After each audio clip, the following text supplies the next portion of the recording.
Bom dia, igreja.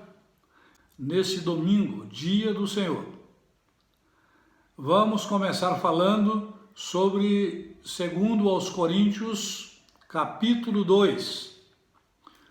O nosso foco estará em 3 aspectos onde Paulo tratou assuntos importantes para a igreja de Corinto e que se aplica a nós, cristãos deste tempo.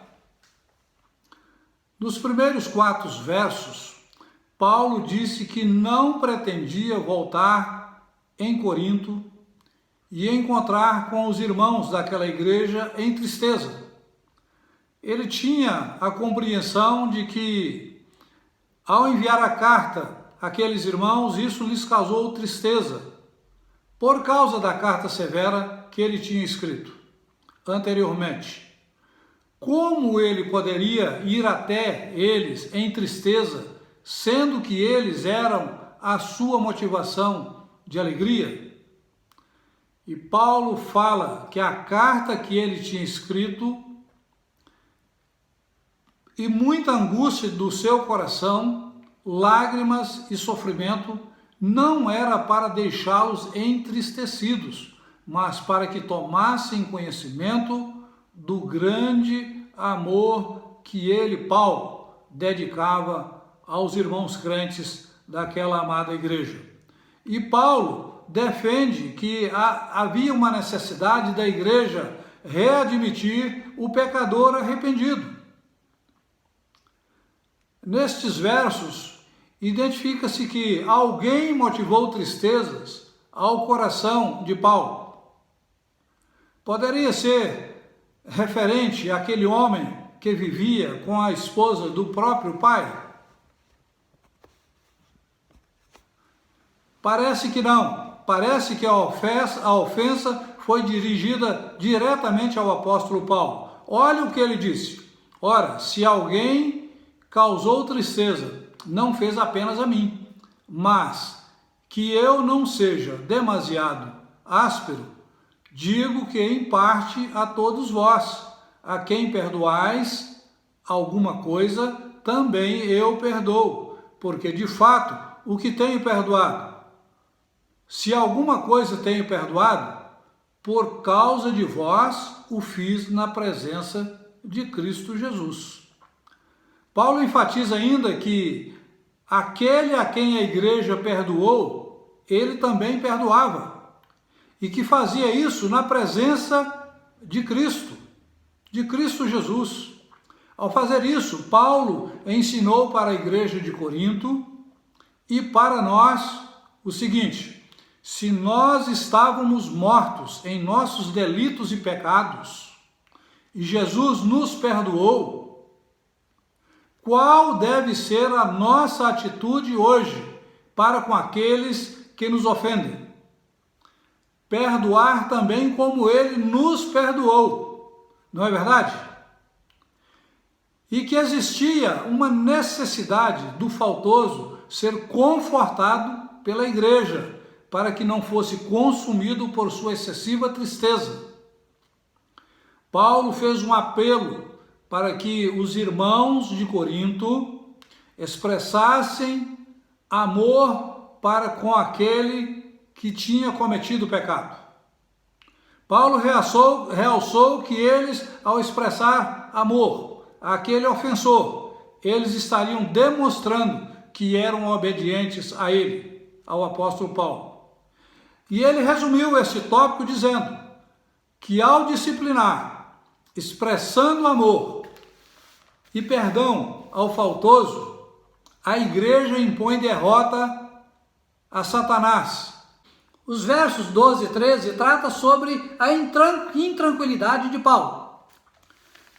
Quando gravei o vídeo da introdução à 2ª carta de Paulo aos Coríntios, eu fiz menção a estes versos.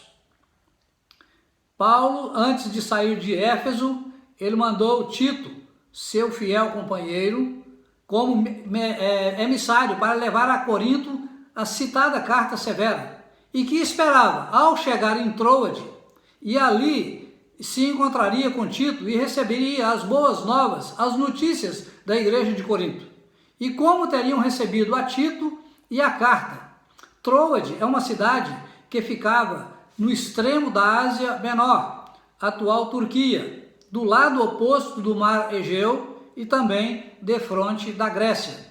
E foi em Troade que Paulo teve a visão de um homem da Macedônia que, implorando-lhe, pedia que viesse ajudá-los.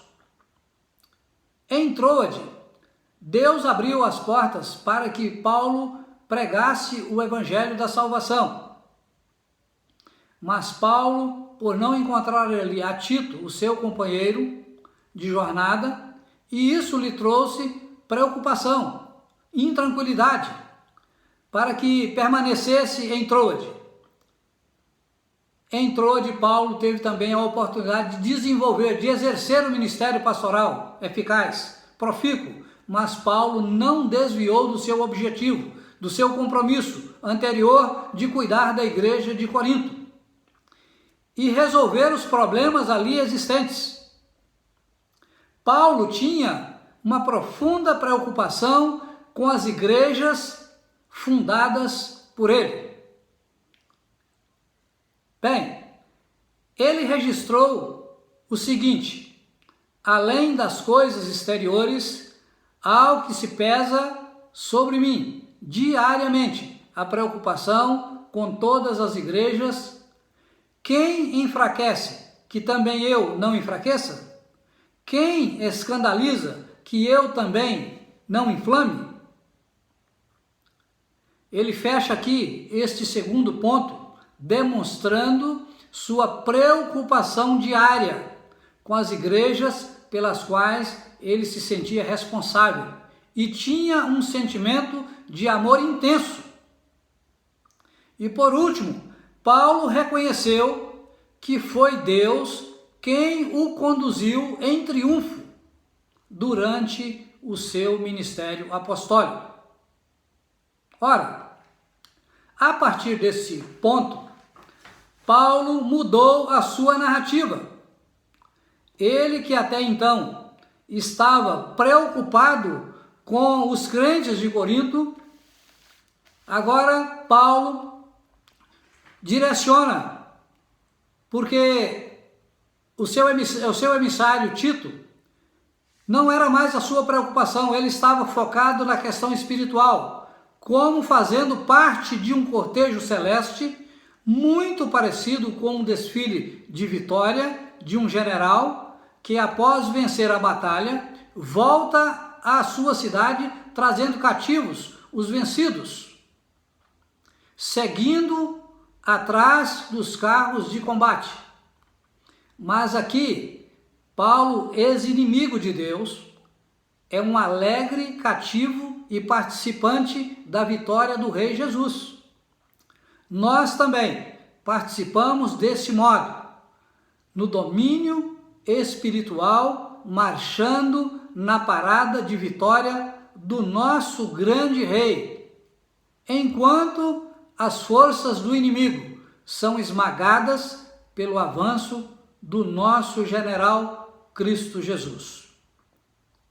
Por outro lado, nós somos, para Deus, o bom perfume de Cristo. O fato de sermos o bom perfume de Cristo para Deus significa que Ele se deleita em nós e em nossas vidas. Esse é o mais real e final cumprimento dos sacrifícios do Antigo Testamento, que era um perfume de aroma agradável a Deus. Figuradamente, há uma fragrância agradável, espiritualmente percebida, em torno dos crentes verdadeiros. Mas não é assim com os incrédulos, porquanto os adverte de que não estão preparados para o dia do juízo. Nem todos estão preparados para anunciar a mensagem de vida ou morte eterna. Ninguém é digno de ocupar dessa solene tarefa, mas Deus assim nos habilita para isso, o qual nos habilitou para sermos ministros de uma nova aliança no sangue de Jesus, não da letra, mas do Espírito, porque a letra mata, mas o Espírito vivifica. E por fim, Paulo ressalta que ele e os que com ele pregavam o Evangelho, eles não faziam isso por ganância financeira, por dinheiro, ou seja, eles não mercadejavam a palavra de Deus, como era o costume de muitos. E o que eles faziam? Faziam era para falar de Cristo, com sinceridade na presença do próprio Deus. Porque tinha outros pregando com o objetivo de ganhar dinheiro. Mas Paulo enfatiza que o que ele estava fazendo era para a glória de Deus. Quando ele disse que o que fazia era na presença de Deus, isso lhe rendia um poderoso motivo para manter sua consciência limpa. Amém? Quero aqui despedir dos amados irmãos, desejando a todos que tenham um bom domingo e que logo mais nós possamos nos reunir através da live, quando prestaremos um culto de adoração e louvor ao nosso Deus. Um grande abraço a todos, fiquem com Deus em nome de Jesus. Amém.